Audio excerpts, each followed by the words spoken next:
Hi, welcome to Big Happy Life, the show that's all about making conscious choices about your habits so that achieving your goals becomes easier, more fun, and you enjoy yourself more along the way. I'm your host, Natalie Britt, and this week we're talking about 5 ways to increase your serotonin levels. Last week we looked at the 4 brain chemicals associated with happiness, and serotonin was one of those. It's a feel-good chemical and it's associated with balancing mood, it helps with energy levels, sleep, appetite, memory function. It kind of regulates the body and mind, so it's a really important part of overall well-being. Now, before we go into looking at the 5 ways that you can increase it, it's important to recognize that too much serotonin is bad as well. So looking for ways to increase it is only really important if you've got symptoms of low serotonin. These include poor memory, low mood, cravings for sweet and starchy foods, difficulty sleeping, low self-esteem, anxiety, and in some cases, aggression. Over the last year, I've taken a great interest in this subject because I've been experiencing some of those symptoms. And I discovered that I have entered something called perimenopause, which is pre-menopause and happens to women in their 40s. I didn't even know there was such a thing until I found out I was in it, or I had it. Not really sure how you talk about the menopause. Do you have it, or are you in it? Either way, I feel like I'm too young for this. Interestingly, the list of symptoms associated with perimenopause is very similar to the list of symptoms associated with serotonin deficiency. And that's because of interactions between serotonin and other hormones in the body, and the reduction at this point in life causes serotonin levels to also be reduced.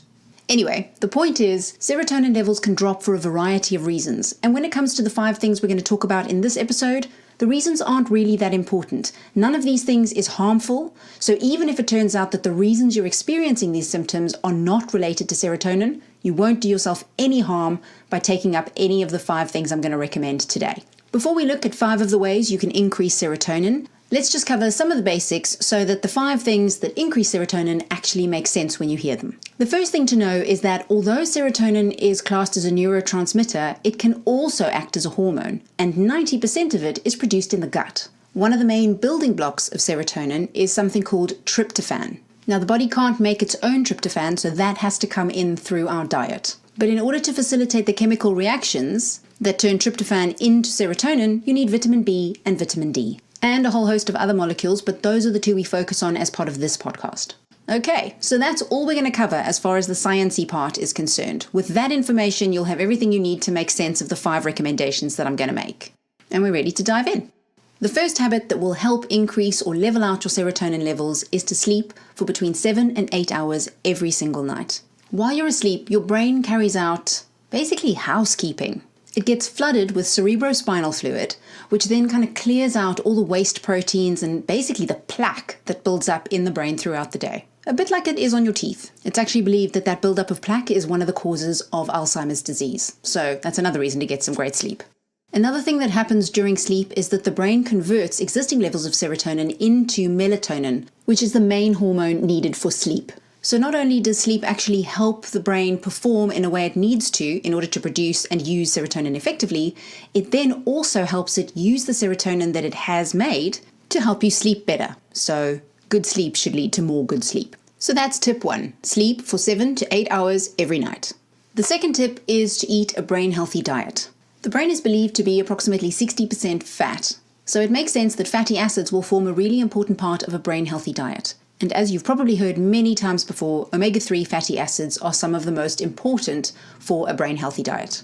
You find those in oily fish such as salmon, trout, tuna, and mackerel. But if you don't eat fish, you can also find them in avocados, nuts, seeds, and plant oils like flaxseed oil, and you can also take supplements. Either way, no matter how you get them into your diet, omega-3 fatty acids are absolute gold when it comes to brain health.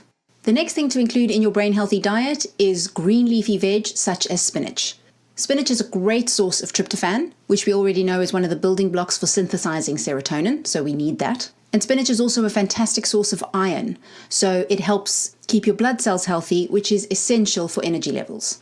The next thing that may help with brain functioning is turmeric or turmeric. Turmeric is really well known for its anti-inflammatory properties, and it's considered to be one of the top 10 foods for brain health. I usually just take a 1/4 teaspoon of turmeric powder and put it in a cup of hot water in the mornings and drink that, although I'm told by friends who I've recommended it to that it tastes pretty disgusting. I don't really mind it, so I guess try it and see what you think, and if it's really too terrible, have a lot of curries and put it in those.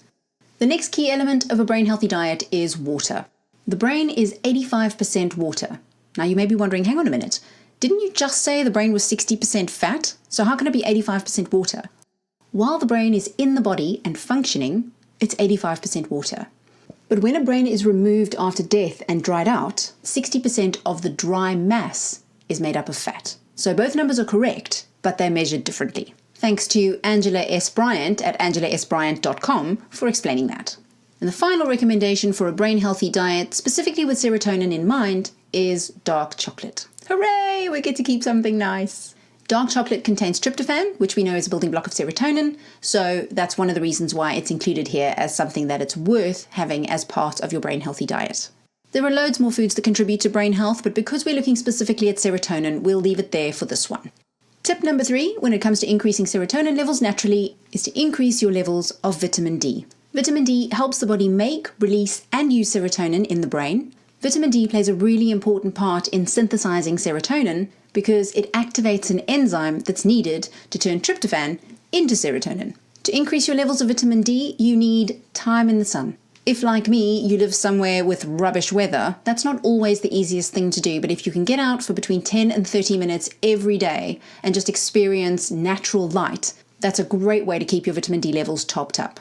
You can also use alternative light sources. I've included links to one of the most popular ones on the show notes page, and you'll find that at bighappylife.blog. You can also increase vitamin D levels through eating oily fish. So again, back to the brain healthy diet, mackerel, trout, salmon, tuna, they're all great sources of vitamin D, and they come with those fatty acids, which makes them even better. And of course, there's vitamin D supplements if all else fails. Tip number 4 is exercise. And when it comes to increasing serotonin levels, vigorous exercise is best. That's because exercise fatigue actually helps tryptophan cross the brain-blood barrier, which means tryptophan can get into the brain. Now that's really important because serotonin can't cross the blood-brain barrier. So the serotonin that's created in your gut can't go into your brain, and vice versa. But tryptophan can cross over that border, and exercise helps make it happen. So vigorous exercise, a little bit more serotonin can be made in the brain. And then finally, tip number 5 is to reduce stress. I hate when people say that. Just reduce your stress. Oh yeah, good idea. I hadn't thought of that. Still, if you're not sure how to do it, the first 2 ways are exercise and sleep. So go back to those. The next thing that helps reduce stress is social connection. So that involves putting down and walking away from technology and interacting with people, building relationships to the point where you experience more connection, better self-esteem, more opportunities to hug people, and of course, other forms of physical contact. All of these things are related to increased oxytocin, which is also one of the chemicals we know boosts happiness and well-being. So in terms of overall sense of contentment, having real, meaningful relationships with people is absolutely vital. Also, there are some indications to suggest that just offloading some of the things that are stressing you out helps alleviate some of that tension. And another practice that helps reduce stress, of course, you know what I'm going to say, it's meditation. If you're already a seasoned meditator, then you know the benefits and you know how it helps reduce stress. If not, one of the first things I want to share with you is something I heard from Emily Fletcher. I was listening to her speak the other day, and she said something really reassuring. She said, most people think that during meditation you're supposed to quiet the mind and stop it thinking, but that's not the case. She said asking your brain to stop thinking is like asking your heart to stop beating. It simply doesn't work. So the object of meditation isn't to stop thinking, it's to allow thoughts to flow naturally without becoming something you get stuck on. They can flow past you and you can still relax. And it's a great skill to learn because when you become aware that you're doing it, that you're latching onto thoughts and you're able to let them go, it becomes a skill you can employ in everyday life, even when you're not meditating. So you stop fixating on things, and it's often the fixations on things that cause the greatest stress. So there you have it, 5 ways you can increase your serotonin levels in your brain and body. Sleep for 7 to 8 hours every night, eat a brain-healthy diet, increase your vitamin D levels, exercise, and reduce stress. As always, you'll find the show notes page at bighappylife.blog.